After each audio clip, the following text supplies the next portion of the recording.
video is for Paragon. So the newest spec I have found on forums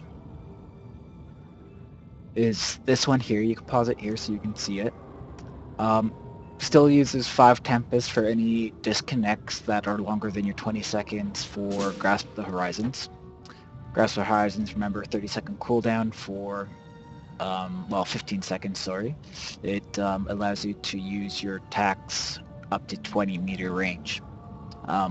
Of the Paragon ones anyway, Swift Strike, Setting Moon, Reaping Harvest. And follow-up attacks. So for most disconnects, that's what you want to use, but any longer than 15 seconds, you'll be using some Tempest abilities to keep at least some DPS up. So this one here goes into 10 Warlord for increased strength, increasing your attack power and crit chance, of course, and then increasing your attack power and weapon damage by 10% as well with Strength of Arms. Within this also gives you a snare, and also your builders heal you for 8% of attack power.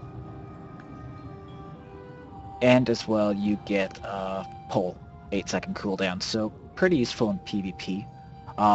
The old Storm Legion build, to show you the difference, was 7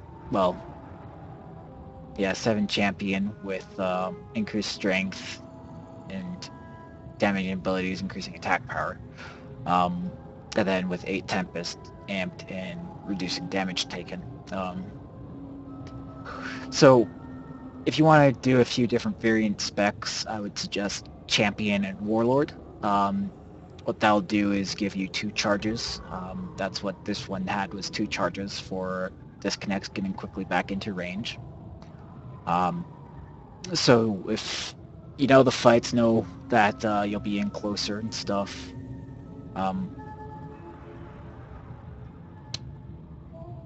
There's maybe different specs you can use. Masteries are all these ones, no matter which one you have. Main ones is 6-2-1 combat focus, increases your next 3 casts of Reaping Harvest by 30% instead of 1 by 50%.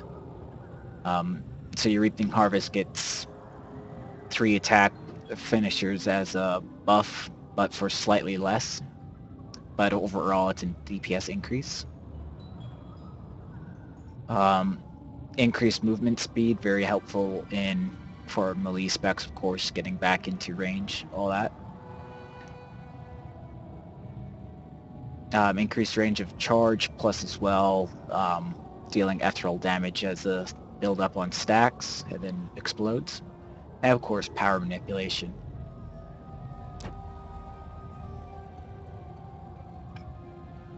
And with the Warlord spec, of course, the 5 points in Tempest, of course, is increasing your attack power and weapon damage. So just going over through it, it looked like the macros that I used back in Storm Legion. I don't really see any need to really change them. So here are the ones I have. These are macros to cancel one buff and turn on another. We have 2 different buffs. Sweeping Blades allows some of our abilities to hit up to, is it 5? 4 additional enemies, but reduces damage of all attacks by 70%. So, not the best, of course, AoE, but it will do somewhat. And then we have Turn the Blade, which is our single target, reducing global cooldown by 5 seconds, reducing power cost of abilities by 33%, but it also reduces damage and healing done by 20%. So if you have both buffs on, you're really reducing your damage by 90%. So I have 2 macros: cast not active Sweeping Blades, turns on Sweeping Blades, and cancel buff, turn the blade, cancels that buff, takes it off your buff bar. Single target one is just the opposite: cast not active, turn the blade, and cancel buff sweeping. Other than that is interrupt macro, of course.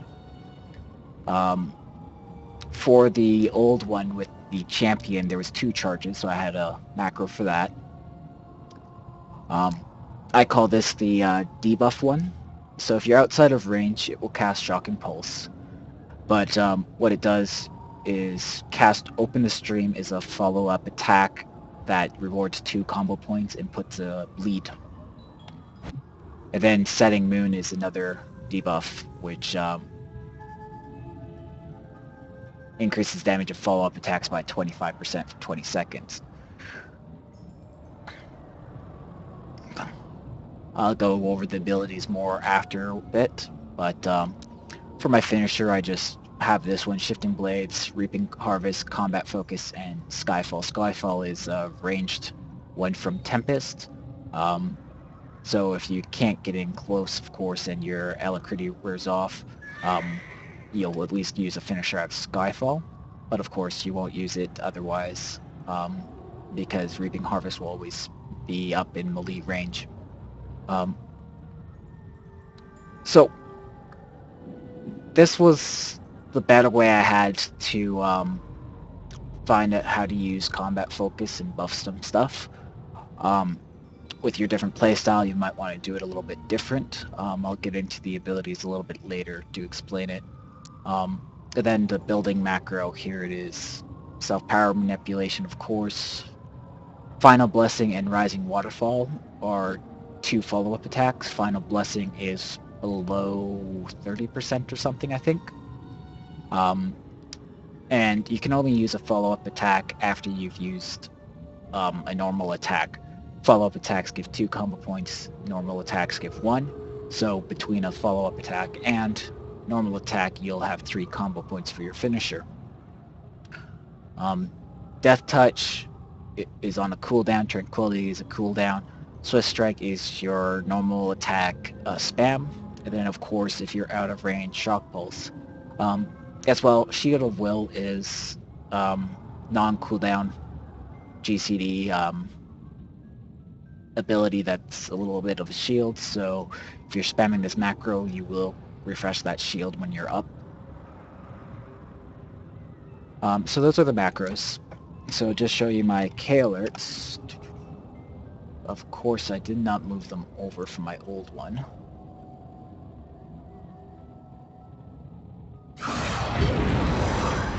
So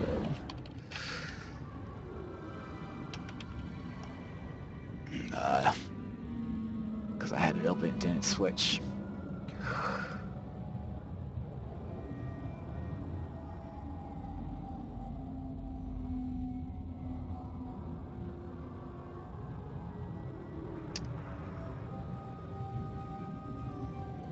So really I just had 3 that I was watching, it seems like.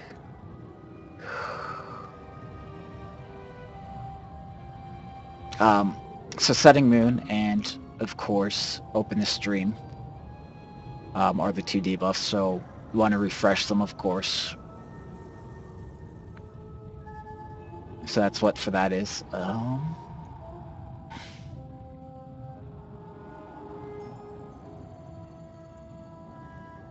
Savage Sweep.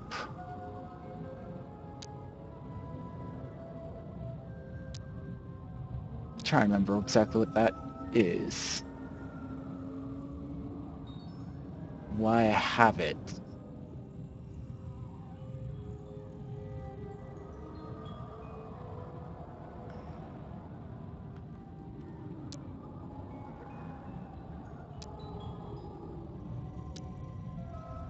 I'm not seeing anything at the moment, so I'll get back to that one.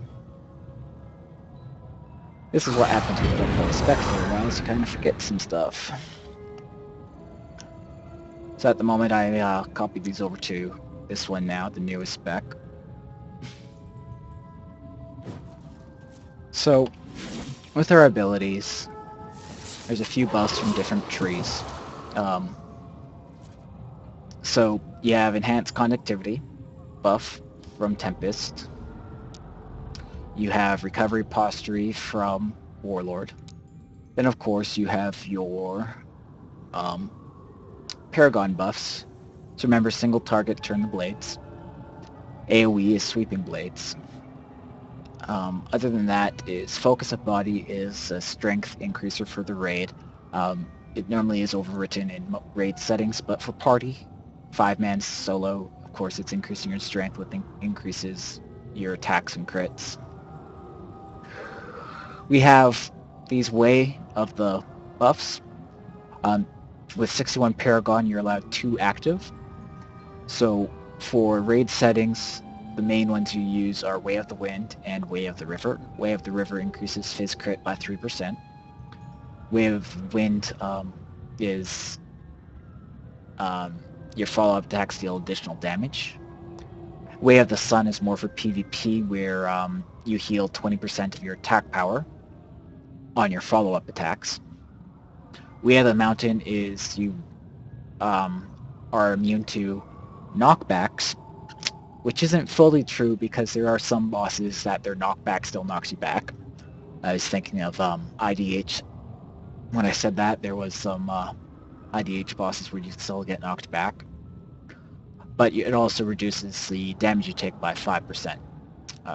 So for each situation, kind of change the buffs around. I remember on Volin, Paragons would use Way of the Mountains, that way they won't get knocked into other people. So just going over some other abilities, this builder's weak from Warlord, so we won't be using it. Finisher does less damage, so it's not that great for us either. Recovery Posture, though, is attack. Our builders heal for 8% of our attack power, so pretty useful for helping us within PvP and, you know, a little bit of self-heals in raids. But we have 2 different control. We have Snare, 20-meter range, and then we have 20-meter range Yank, so we can pull stuff to us. This is only pulls to get... Bad thing is that it forces the enemy to attack the warrior for 3 seconds, so it is a taunt when you have Recovery Posture on. So in raids, you really don't want to be helping the tank with that, yanking stuff. Pretty much know when to use it. PvP, of course, is you're yanking a player. Player's probably going to attack you anyways, or attack somebody else. At least it brings them to you so you can DPS them. So in Tempest and everything, we have Shock Pulse, 30-meter range, so when Alacrity or Grasp of the Horizon falls off, and we're still at range, this is what we'll be using. With my stats, it's doing about 12k damage. Skyfall, if we're out of range, again, we either farther than 20 meters or after Grasp of the Horizon falls off, 20k finisher. Of course, they're not our main specs, they're not boosted, and they're doing air damage instead of physical damage, so they're going to be a lot weaker, but damage is better than no damage at all. For AoE also, there's Offensive Blast, does 7k damage with my stats up to 3 enemies. Might be useful, might not be. Depends on how much damage you're doing with sweeping blades on. So we have a few utility stuff. Fleet of Foot, increasing our movement speed by 50% for 21 seconds. It's a cooldown 45 seconds though. We have a few control. We have our Interrupt, of course. We have a Debilitate.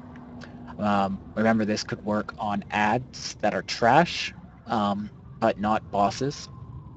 And we also have a Stun as well. Kind of went over the buffs. We have a few passives that I didn't mention, of course. But really, you don't need to worry about those because they're passives. Shield of Will, as I said, is in the spam macro. It's no global cooldown, so if you're spamming that spam macro, it will apply itself. So 50% of damage taken up to 14k lasts 30 seconds. It's a cooldown of 30 seconds, so if you don't take all the damage to use up the shield, it's reapplied when it falls off.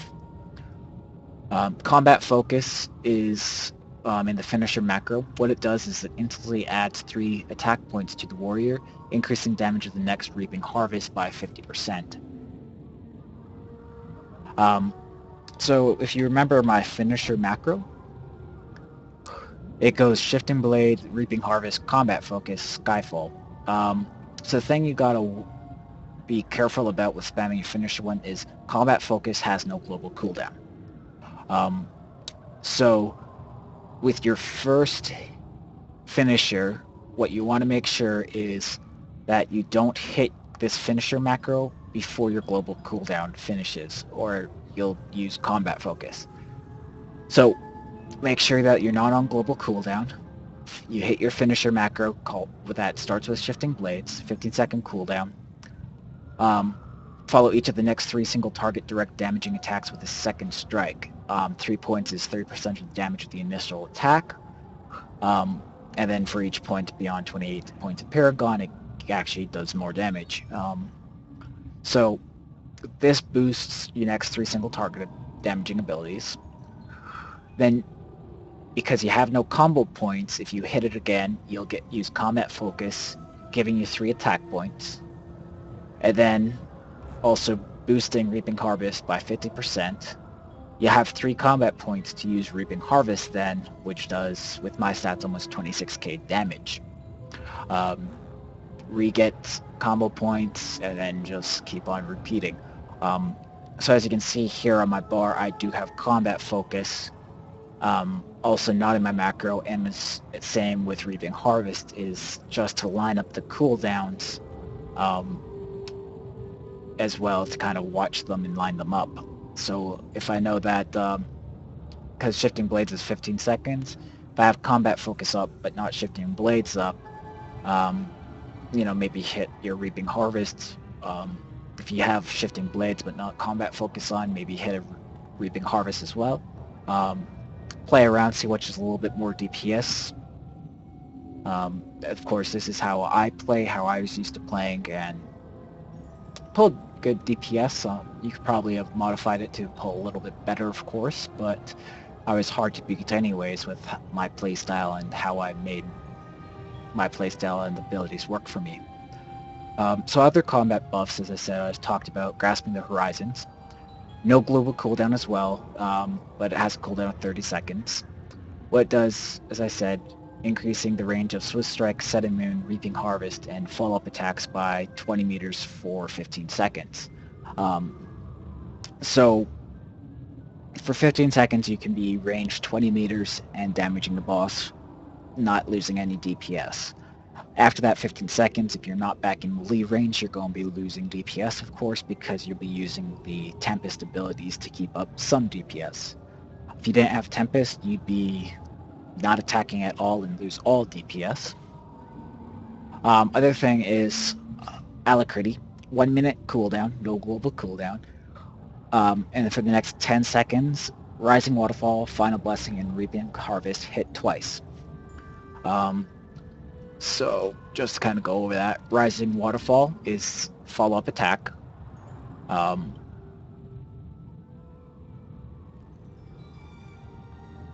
Doing with my stats almost just over 16k damage. We also have Final Blessing, which is this one here. Use on the enemy under 30% health remaining, dealing almost 18k physical damage to the enemy. We also have Reaping Harvest, which is our finisher, of course. So those all hit twice with Alacrity up. So depending on when you time it, remember it has no global cooldown, so if you just use an ability, you don't want to hit it. You want to wait for that, almost that last bit of that 1 second your global cooldown is on to hit it, so that way you can squeeze in the most damaging abilities within the 10 seconds. Of course, lag, all that sort of stuff, you might not be paying attention, but it is a way to squeeze in extra DPS depending on how you hit the Alacrity. Really good to use also with, of course, Flaring Power, all that sort of stuff, timing with that, 1 minute, so, 5-minute fight, you should be able to use it 5 times. Save it for burn phases as well, especially with under 30%, you'll be hitting twice with Final Blessing, which is our hardest hitting attack under 30%. Of course, we can't use it till 30%. So as I said, we have the two finishers, Shifting Blades, boosts the damage of the next 3 single target attacks. Reaping Harvest is our spam finisher, of course. So we have some builders here. Thread the Tree, is a charge and damage dealer, of course.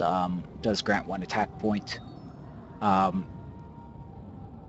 Most enemies it will root. Of course, bosses immune to roots won't be rooted for that 1.5 seconds. It also removes all movement impairing effects from the warrior. Other than that, we have a few abilities, as I said. Talked about Open Stream and Setting Moon. There are debuffs.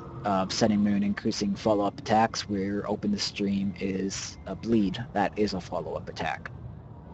If you're still not sure what follow-up attacks is you use one of your regular abilities, and then it allows you to use a follow-up attack, which is Final Blessing, Rising Waterfall, or Open the Stream.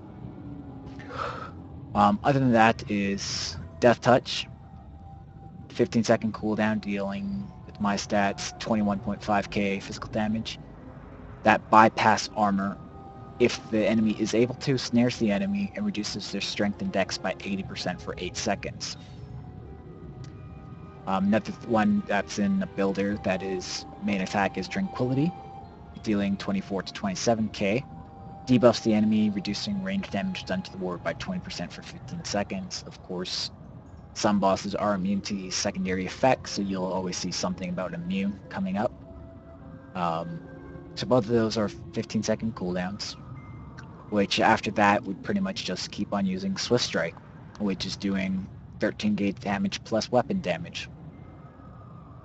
So since we have abilities that use plus weapon damage, you always want your hardest hitting weapon in your main hand, whether that be a two-hander or I believe the modifier on one-handers is 1.3.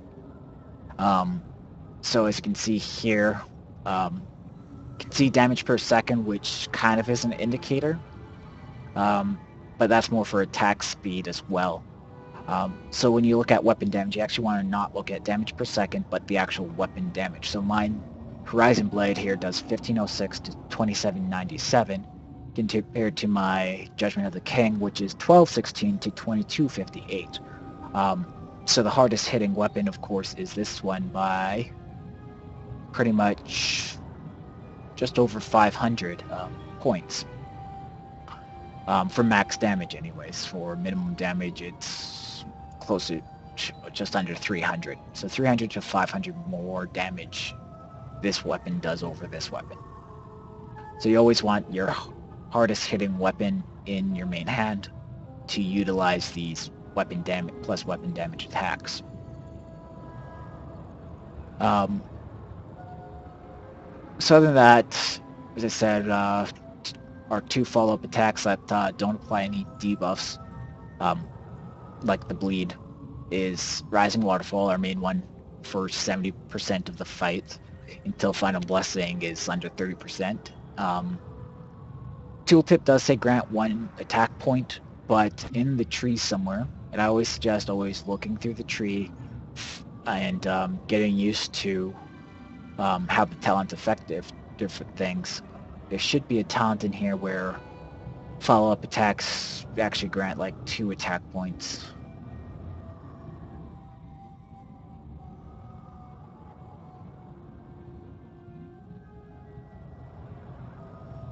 Increasing crit chance of follow-up attacks when we successfully hit. So our follow-up attacks has a higher crit chance than our normal attacks.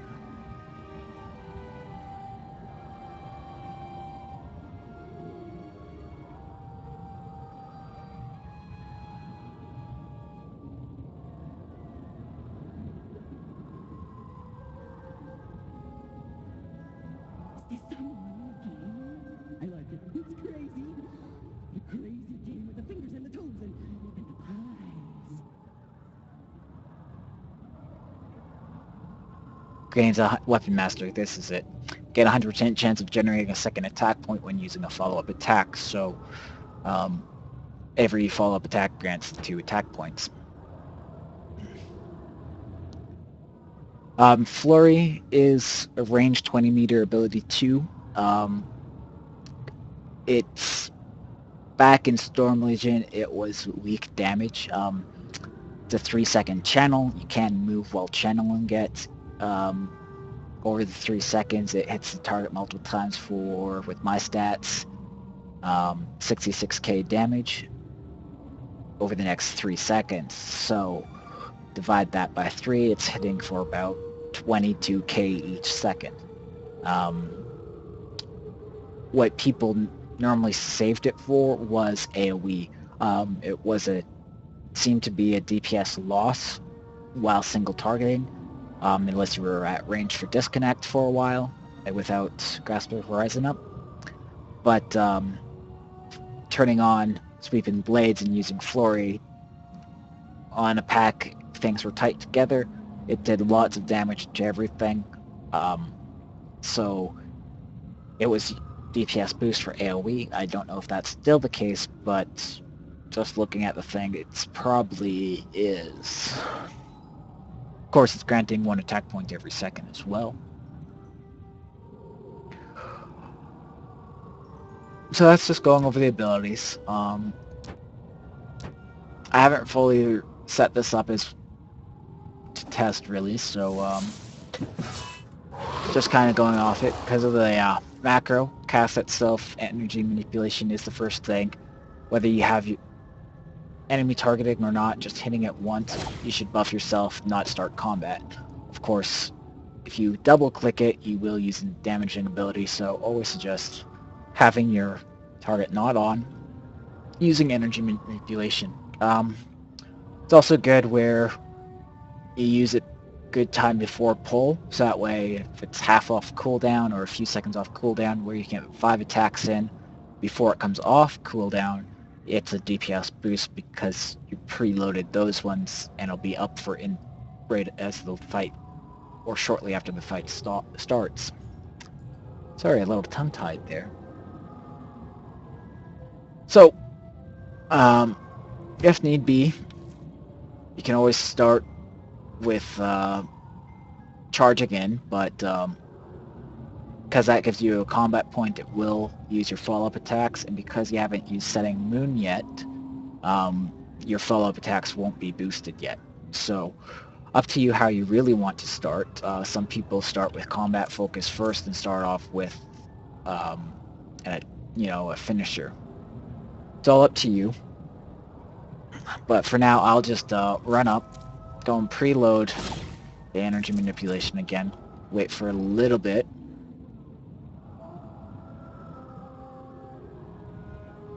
So, in macros, as you notice, the follow-up attacks are first because unless you use a normal attack, they don't start. So now that enemy manipulation is worn down a little, go and start. Go and start in melee range and go and start with Setting Moon, and then that buffs my Open Stream. So I have those two. I'm going to use a finisher, combat focus, Weeping Harvest, and then just go into my spam.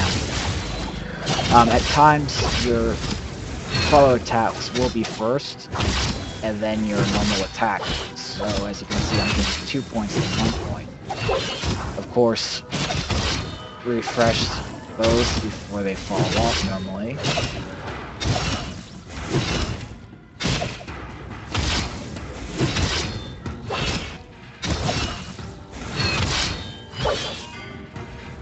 And really, it's just going through it.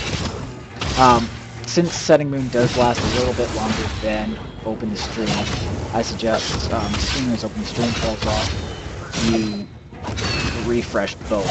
Because before Setting Moon falls off, you can refresh the Open Stream with a big boost, and then refresh your Setting Moon. Other than that, you just keep on wailing.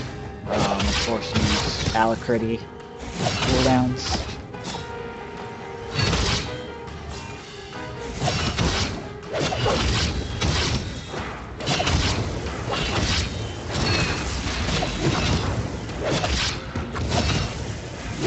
But barely even doing much without really focusing on DPS here, getting the best rotation, making sure everything lines up good. I'm still pulling 50k with my stats.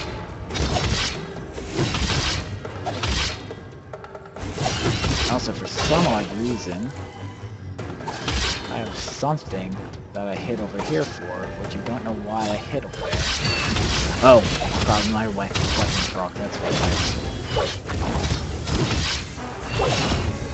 Obviously, for me, being this close with my weapon proc, curling ice to 5 enemies, I'm getting a little bit more DPS because of that proc is hitting this dummy.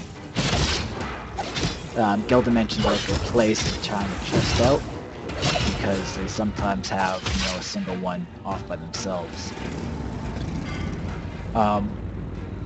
So I hope this was informative for you for Paragon.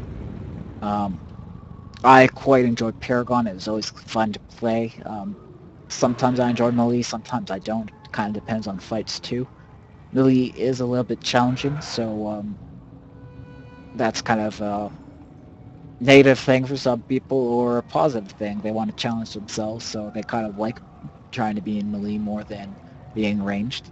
Of course, know the fights that you are.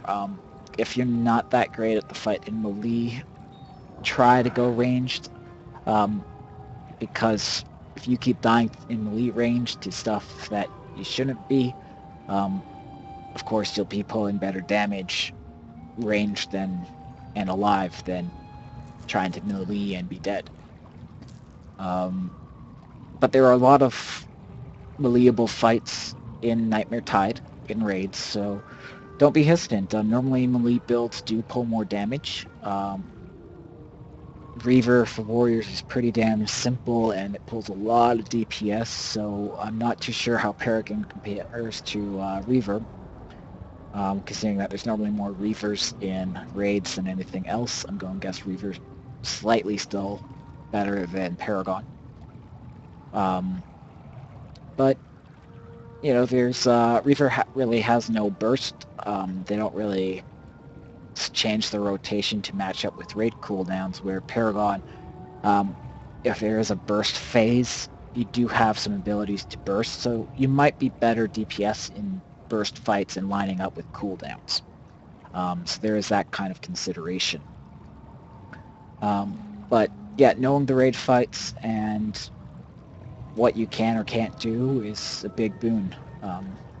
So hope you have fun with Paragon, and on the guild forums will be my macros and other information written up in case you missed it here. But have fun.